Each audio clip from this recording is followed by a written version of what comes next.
Tanggal 4 Maret kami latihan untuk nampil tanggal 8 Maret jam setengah 7 sore. Dengan teman saya tenor yang satu ini agak terlambat datangnya, dan saya lihat mukanya sudah agak sedikit lesu-lesu. Saya bercanda dengan dia, kenapa Anda terlambat?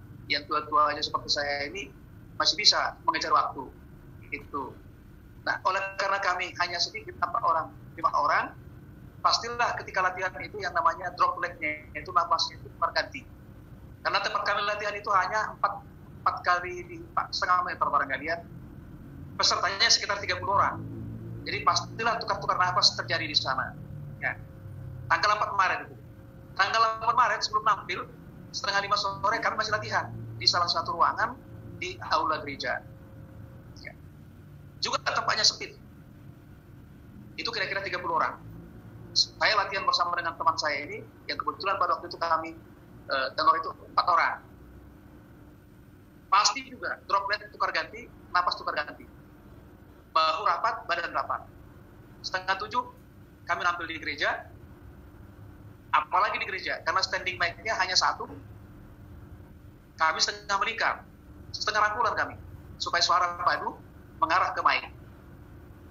Pastilah yang namanya droplet itu tukar ganti napas dengan teman-teman yang lain. Jam 8 malam kurang lebih selesai, kami keluar, kami misah, dan kami tentu khusus kami tenor pada waktu itu karena ada nada-nada bagian yang sulit. Ternyata setelah dilatih terakhir, kami itu berhasil, jadi kami senang, kami 4 orang senang banget memberikan yang terbaik untuk Tuhan di gereja. Ya, ketika kami misah, saya peluk dia karena merasa sukses. Lalu kita say hello, pulang masing-masing ke rumah. Itu hari Minggu. Hari Senin saya dengar teman saya ini, salah satu di antaranya di sebelah kanan saya, sakit. Muncul di grup, sakit. Saya pikir ini kan cuma flu-flu aja lah, makan yang enak aja lah. Saya tulis dalam grup, ayo makan yang enak, dan cepat selesai. Tuh. Selasanya masuk ke rumah sakit. Saya baru tahu, ini agak serius rupanya. Kamisnya, Jumatnya balik. Katanya udah sembuh. Ya kita senang. Tapi entah kenapa, saya nggak ngerti, Jumat malam masuk lagi ke rumah sakit yang berbeda. Sabtu malam, saya dengar berita, beliau sudah koma. Jadi cepat sekali Bapak Ibu sekalian. Disitulah kami baru tahu bahwa beliau itu kan positif Corona 19. Lalu berita menyebar ke kami. Lalu saya berpikir, wah ini kita harus mengambil tindakan yang bijaksana, akademis. Kalau kita sudah berbuat maksimum, lalu kemudian kena juga, ya apa boleh buat, kita serahkan sama yang di atas. Tapi Bapak Ibu sekalian jujur, benar-benar jujur, karena 12 formulasi itu saya coba baca, saya dalami. Ada beberapa di situ, misalnya yang nuklidin, kan, yang katanya akan lebih bagus untuk pernapasan kita, menolong pernapasan kita. Jadi saya yakin bahwa kami berdua, saya dengan Ibu, akan sehat terus, akan diberkati Tuhan kesehatan. Namun demikian, kami periksa ke Rumah Sakit Persahabatan sebagai rumah sakit rujukan puncak di Indonesia ini, di Jakarta, Rawamangun, Jakarta Timur. Saya dengan Ibu pergi ke rumah sakit, sementara kawan saya yang satu sudah kelihatannya sudah nggak ketolong. Bahkan, ini mohon maaf, di gereja saya, umat Katolik, sudah diberikan sakramen terakhir, perminyakan. Karena itu, saya pikir, ya sudahlah. Senin kami periksa ke Rumah Sakit Persahabatan, jam 7 lewat kami sudah nyampe di sana. Ternyata orang sudah antri ratusan. Tidak gampang Bapak Ibu, karena memang petugasnya menseleksi siapa yang kira-kira pantas sekarang ini diperiksa. Awal-awalnya, dokter atau petugas yang ada di sana, dibantu petugas yang ada di sana, loh ini Bapak kan sehat nih, coba dicek. Suhunya normal, ya kan? 36,2. Tensinya normal.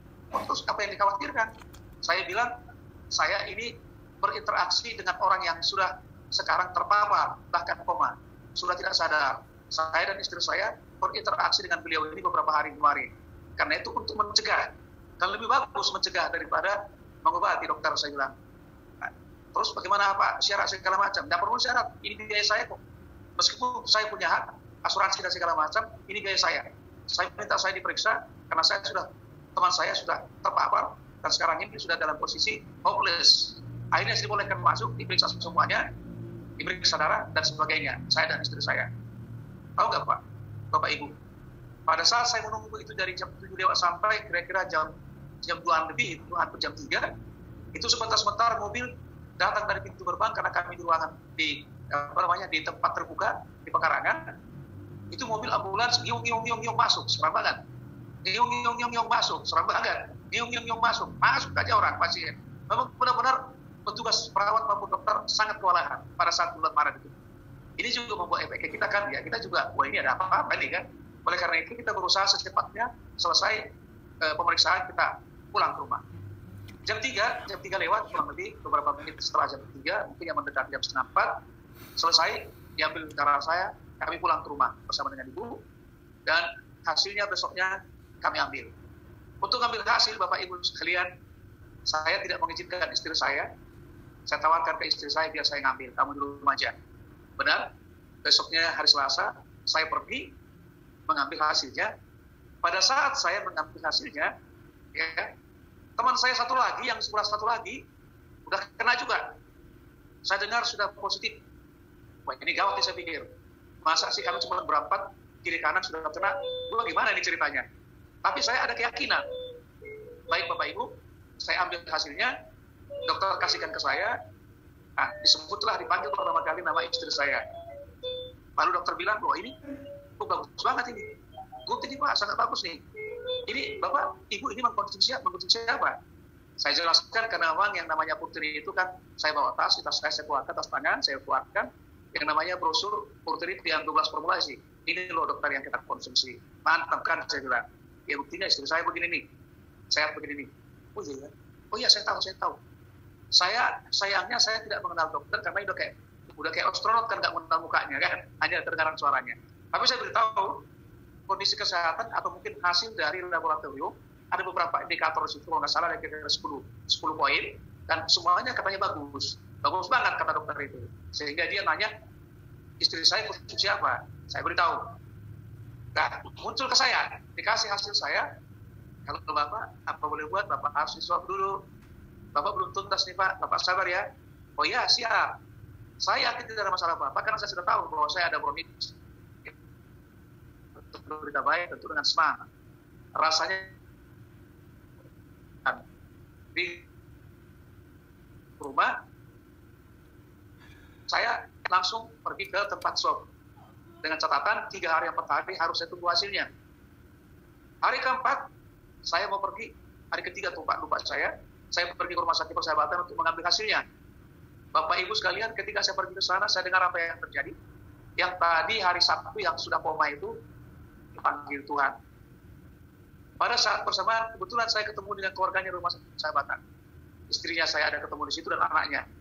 Istri beliau juga kena positif, akhirnya harus masuk ke rumah sakit. Anaknya juga masuk ke rumah sakit. Karena itu beliau atau teman saya ini meninggal atau pergi tanpa dihadiri dan dilihat oleh seorang ibu atau seorang anak pun. Kebetulan protokolnya juga seperti itu. Pagi-pagi dari rumah sakit jam 5 pagi diberangkatkan ke rumah tempat kremasi di Tangerang, Oasis. Jadi istrinya nggak melihat, anaknya nggak melihat. Ini kan menyedihkan sebenarnya. Nah sementara saya menunggu hasil. Ketika saya tunggu hasilnya, saya dapatkan hasil untuk saya. Ternyata Bapak Ibu sekalian, puji Tuhan, tidak apa-apa, fine-fine saja.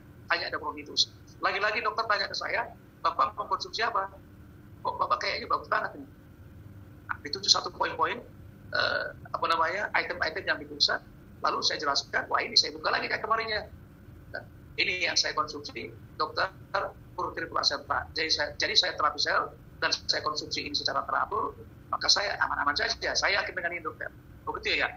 Karena waktunya nggak bisa, saya selera sebenarnya untuk memberikan penjelasan, memperkenalkan Purtiri Placenta lebih jauh. Tapi karena ratusan orang antri, terpaksa saya harus segera meninggalkan tempat itu dan saya pulang dalam kondisi ya tentu happy lah, karena istri saya sehat, saya sehat, gitu kan.